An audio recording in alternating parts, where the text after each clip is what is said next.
If I had to tell you who I work for, I couldn't. If I had to tell you why, I couldn't even begin. In my youth, I had always found myself being interested in archaeology and the unknown. As a child, I pictured myself as Indiana Jones, running about searching for artifacts and fighting off treasure hunters of all sorts, Nazi or self-employed. When the time came for me to begin college, I knew that I had to follow in my father's footsteps and try for Boston University. Not only to please my father and get him to pay for the fees, but for another reason entirely. They did offer an archaeology major. As most would probably imagine, finding work in the field that bears fruit is no easy feat. I was living in a studio apartment alone, surfing through back pages of Google looking for any jobs related to archaeology that had nothing to do with teaching where it all began. Looking for archaeologists to fill positions on study team. High pay rate.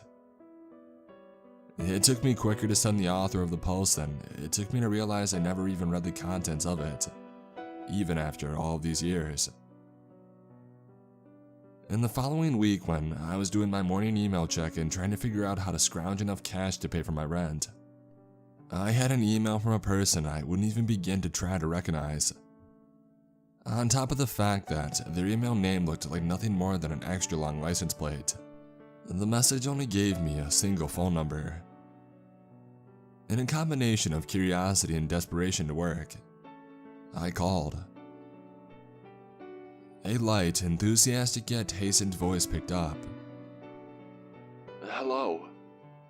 It sounds like somebody was going somewhere in a hurry. Hi, this is Daniel. I'm inquiring about an email sent to me giving me this phone number. Daniel, good to hear from you. I am Dr. Roberto Sanchez. Let me explain what you'll be investing your time in. That was almost 9 years ago. I work for the government, you could say. Why? Well, for the money, of course.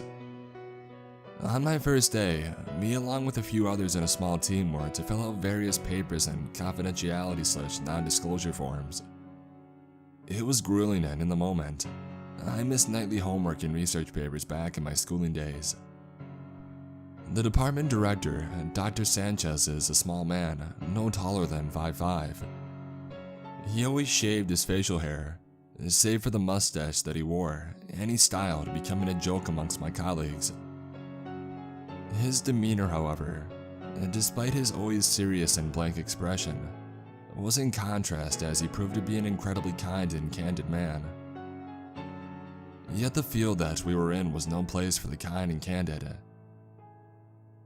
Dr. Sanchez had several relics in question that we individually were assigned to study and figure out the various mysteries behind the objects. I was not given clearance to see what my colleagues' relics were, and like me, they couldn't see or talk about what mine was. I remember the first day that I laid my eyes upon it. You may pick it up if you'd like. The capsule that it was found in, along with a letter, are on the table behind it. The board of directors calls this one the Maker's Mark, due to the letter, which I encourage you to read. What is it exactly? As I held a beautifully crafted medallion no bigger than my palm up to the light, he went on to explain. We know that in the 1500s, this was found by the secretive Royal Expedition League, a short-term group founded by the young king at the time. None knew of the organization's existence except for the people who they sold the capsule to, the Vatican. The large coin appeared to be some sort of amber gold color, with a finely chiseled M. Protruding ever so slightly from each side of the coin, the letter appeared to be made from a lighter shade of sapphire. It's certainly an interesting history, but what about the science? What is this thing in a literal sense?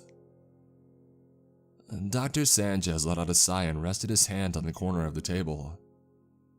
Well, This is the rather difficult part, but we ran the artifact, along with the capsule and letter it contained through carbon dating. I raised my eyebrows. And it originally reads 4.543 billion years, he said. The idea this artifact was as old as the Earth itself is absolutely ridiculous. Impossible, I said with certainty. His face seemed to grow even more serious. I would have thought the same, but we ran it through again and again until we were certain. The dating read the same. Something about it isn't right. Read the letter for yourself.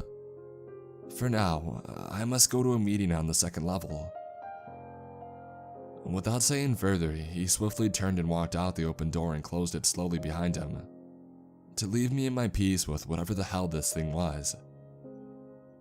I turned on my computer, knowing that I was tasked with figuring out what this thing was. It was when I picked up the letter, which was more similar to a scroll than a letter, that a certain feeling of dread grew as I read every word.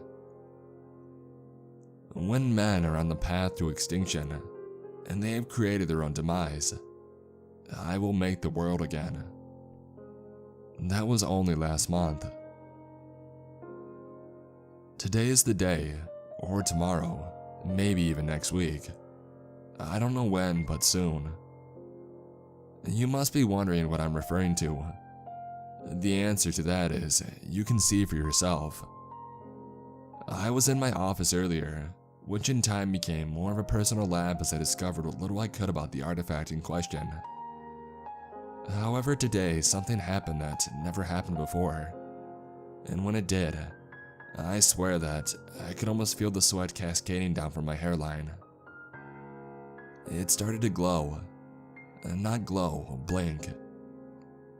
The new light shade of blue shining from the end was blinking slowly, but there was a pattern. It didn't take long to put it together, and when it hit me, I rushed to get a pencil.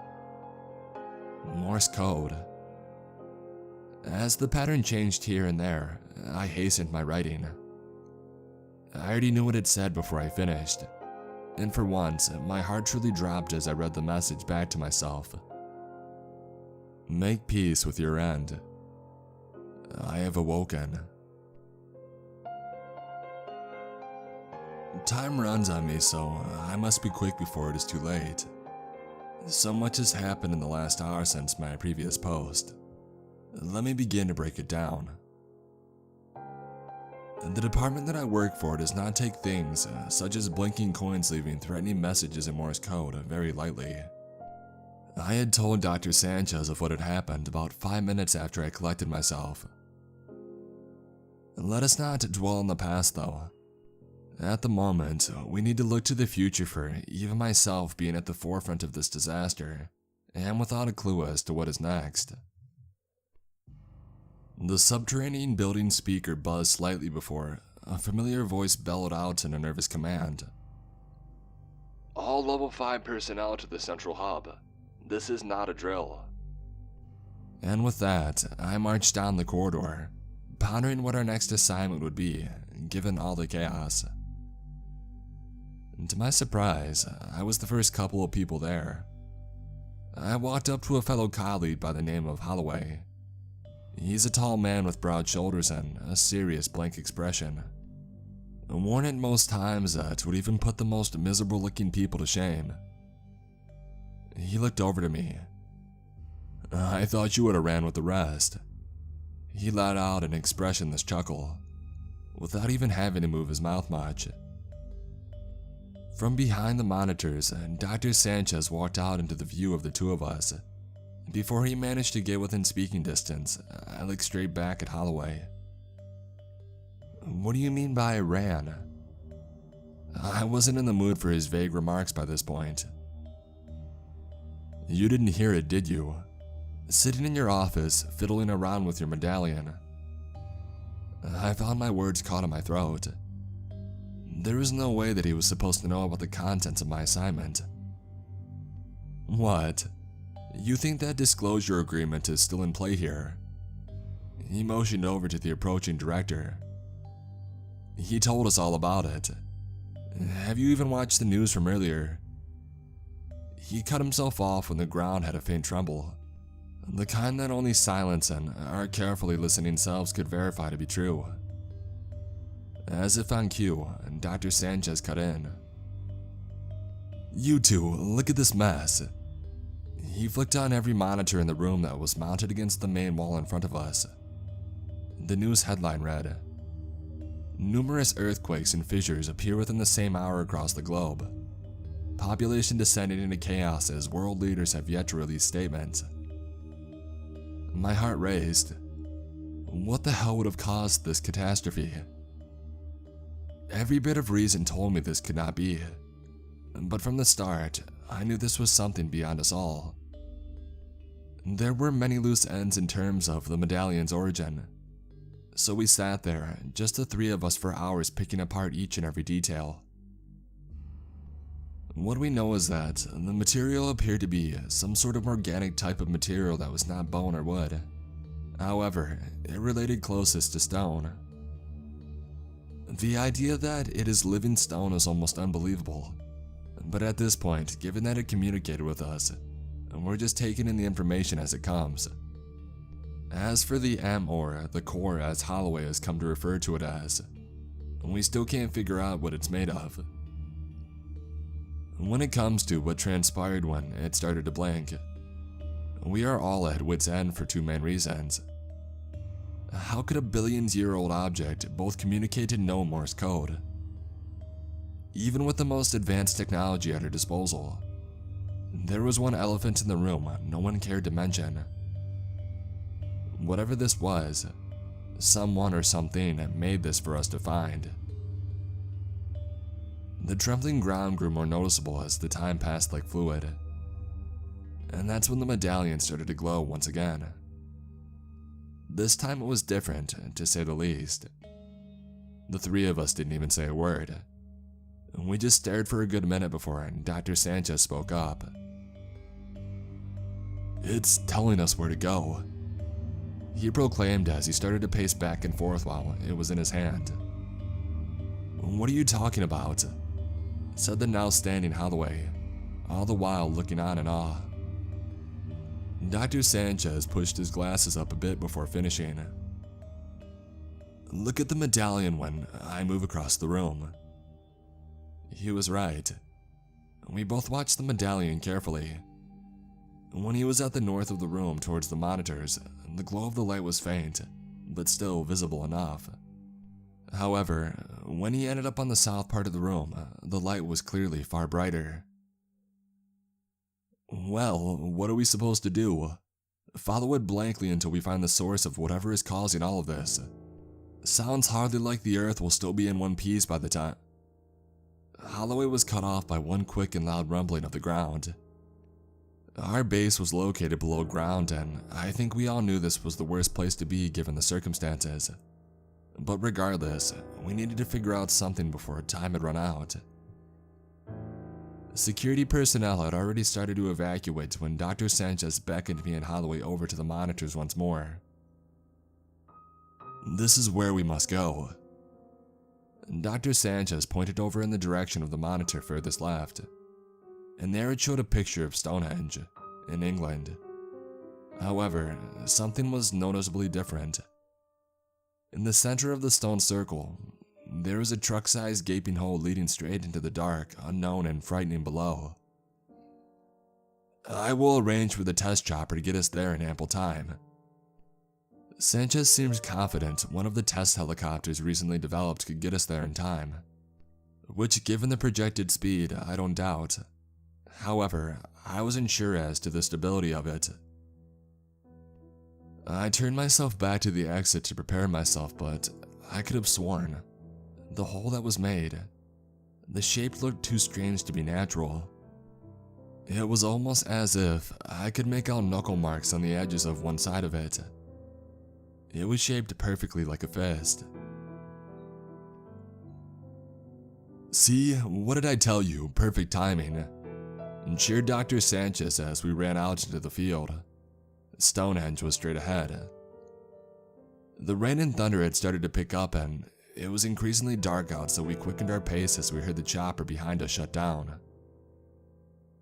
"We will have to go down." Sanchez was cut off by a now visibly unpleased Holloway, who went on to say, "We know," while I remained silent. A feeling was growing in every cell of my body, telling me to get out of there because, at this point, if the world was going to end, I just wanted to get home to my dog and relax. However, I didn't. We traversed on the collapsed earth on cables we had placed with brutal efficiency. We went on down for miles before we hit the bottom. It was breathtaking. We found it very strange that the floors were clearly tilted, although most of the wall was just destroyed earth. "This way!" shouted Holloway as he ran into the only visible hallway. It was led by a large arched entrance, and you wouldn't be able to tell how far it went if we had no lights with us. But from what we saw, it didn't go far. But it did go down. We ran into the entrance to discover that there was a rough-hewn set of stairs leading down to a massive sort of wall. "This doesn't make sense anymore," I said as I realized that my hands were on top of my head. For just a moment, I began to question my sanity. The ground trembled like never before in a long stroke of about 10 seconds, enough to shake the ceiling and cause parts of it to collapse around us. And then it stopped completely.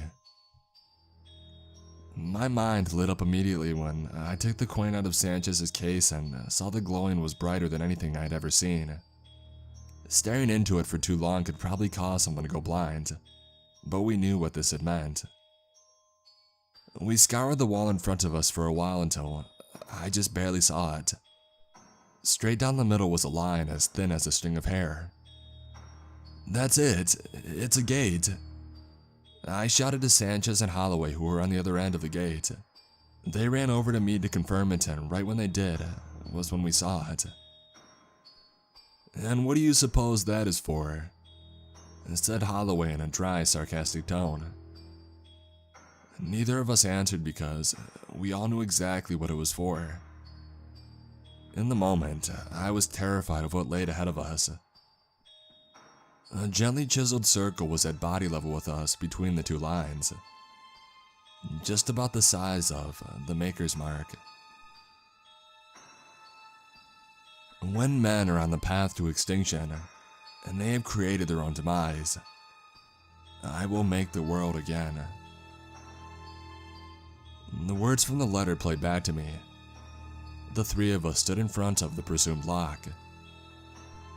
I don't think anybody wanted to make the first move and to do what we had to do. However, I thought to myself that if my whole life was spent looking after myself, working on this mysterious artifact for no reason besides self-profit, the one thing that I could do was suck it up and do this one great thing. I was ready to give myself to whatever lay ahead for mankind's sake. I know what we're all thinking. I'll do it. I mumbled out, still somewhat unsure of myself. I stepped forward regardless. I placed the medallion into its place. Or rather, it did on its own with my assistance. It seemed to have some sort of magnetic property because it quite literally flew into its spot once I held it close enough. And then it turned up exactly 90 degrees to the right, making an E, which to me at this point signified something was going on that wasn't quite right. Well, it's an E now," said Holloway. His breathing grew heavier. All of ours did. "End. The end," Sanchez quickly mumbled out. He was practically panting. They were more tired than I was. Especially when the ancient gate's doors started to open up, screeching against stone and sending prehistoric dust into the air all around us. "Who's first?" Sanchez motioned the way for us, a slight smile on his face. At least he was trying to lighten the mood. The conditions down there were getting worse by the second, and the trembling continued and continued. I took the first step. "At last, my children," What the hell? Did anybody hear that? Where did that come from? Holloway was shaking. I wanted to say that I didn't hear it, but I did. Let's try to be calm here, gentlemen. Sanchez held his composure despite what had just happened. We heard a voice. I know, we all did. Yes, remain calm. We stared down the open gate. A large sanctum was laid ahead of us. Something appeared in the shadows ahead. It was as still as stone and as large as a whale. Come closer. Let me get a good look at the three of you. I noticed that there were already lit torches leading towards the giant shadowy figure. Someone tended this place regularly. There's no way the torches could have been lit up for this long. But how could have anybody gotten in? And we pressed on. We walked forward to the figure and the shadows dissipated. Our visual of him, or it, was clear. The thing I saw I will never forget until my dying day. You've received my message. Well done. Are you prepared? A large statue, crude in its look, sat atop a mammoth-sized throne to match the statue's gigantic frame. It had no facial features besides chiseled marks on its face depicting lips and eyebrows, with more chiseled marks around the crown of its head. It appeared to be a man.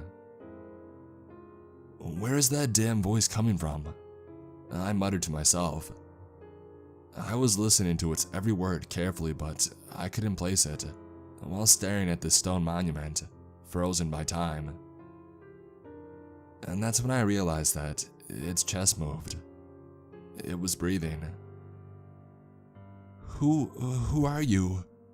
Sanchez said behind me, his hands trembling as he dropped his light. I am the creator of all, the three of you and everything else. This world is mine and all others. I was your start, and now that you've created your own means of extinction, I am your end. You can't do this. I don't give a shit who you are. My family isn't going anywhere. Holloway was growing angry. A stupid thing to do to a god, I would think. I was right. The creator raised only a finger and the stone floor around Holloway lifted up into a hand of stone, gripping him in place. What do you think you're doing? Holloway shouted and screamed and squirmed about, but it was useless. Even more useless to try and help him, which is why me and Sanchez remained silent and watched this grisly execution. Holloway's eyes started to glow. I never knew that a man could scream so terribly. His voice cracked and he coughed as his eyes grew brighter and brighter, until they popped. He lay still in the clutches of the hand. The creator before us lowered his finger, and in sync with his action, the hand returned to the earth from where it came. Sanchez motioned to talk when the voices returned to our head. You must have many questions, but you have such little time. I will give you one answer, so choose wisely as I have little time as well. We all have our own agendas, don't we? I looked to Sanchez. This one was all his. He stood there, mouth open as if he were going to say something, but in an instant, he put his head down. I could practically sense the frustration. Why? He muttered with a dismal voice which I haven't heard him speak in before. For the other creator, my brother, 500 years ago, a young king found our mark and came to this very place. At the time, my brother was the warden of this place. He loved Earth because he loved humans. The realism of it all and the emotion which defines their every action. He saw it as an escape from the great responsibility he thought we had. When your fellow man led him out of his sanctum, into a trap, I felt his death from light years away and came. It was too late for my brother, but I swore to myself as they closed the gate to this place that one day when mankind had led themselves into their own trap, sealing their own demise, I would take vengeance and remake the world where humans would no longer run on their own intent. They would run on mine. The mistakes of our ancestors are not on us. Can't you understand that much? You've all made mistakes. Humans were one of our great flaws in the methods of creation. I could have sent beings from another world to end you, but for my brother's sake, I made this personal. I saw the creator's movements. He was becoming uneasy. It was almost time for our lives to end. And that was my cue. Sorry, old friend. The gunshot echoed through the deep. I dropped the gun on the floor in the moment. I felt bad, but ultimately, I knew it was for the greater good. He was a thief anyways. Sanchez was sprawled onto the floor, as still and dead as a rag doll. The creator's head shifted towards me. And what was that about? What are you poking at, mortal? I raised my arms and I motioned to talk, but I paused. It was a ruse. With all the haste that I could muster, I twirled around and I threw my satchel I brought with me. What my colleagues thought to be a heat signature reading device was actually a sufficient amount of C4 capable to collapse a theater. I practically slid out of the sanctum and onto my cable cord when I heard his deep, frankly terrifying voice once again. I hadn't noticed, but I was shaking. I pressed the trigger device. Explosives. You're really that stew. Boom. The earth around me shook greatly one last time before I rose above ground and I walked out of the smoke and dust that was once Stonehenge. Our escort had left us. I guess all the noise and trembling of the ground beneath them had them running on their heels. No matter though, I had elsewhere to go. My name is Daniel. I am a direct descendant of one of the founders of the original Royal Expedition League. I was told when I was young by my father that our organization was no short-term group, and that we would have to continue on for the sake of humanity. There are evil and mysterious things out there. Most of us don't even know of the horrors that await for us on the other side of our perceived reality. Reality is far different than which our governments have shown us. These horrors the governments of our world try to preserve, for the sake of their own sinister schemes, are things that should not be toyed with, except for those who seek to carry out appropriate measures to ensure the survival of our kind amidst all the shadowy chaos. The government, like my father's organization, seeks them out at every cost. We knew that we had to destroy this based on a message received 500 years ago. However, at the time, it was said the medallion spoke our language. Why Morse code this time? I don't know. What I do know is that there are many artifacts left to recover, or destroy. I will have to travel back to our HQ on an unmarked isle, but that won't even be the hardest part. Then again, I can't guarantee his death.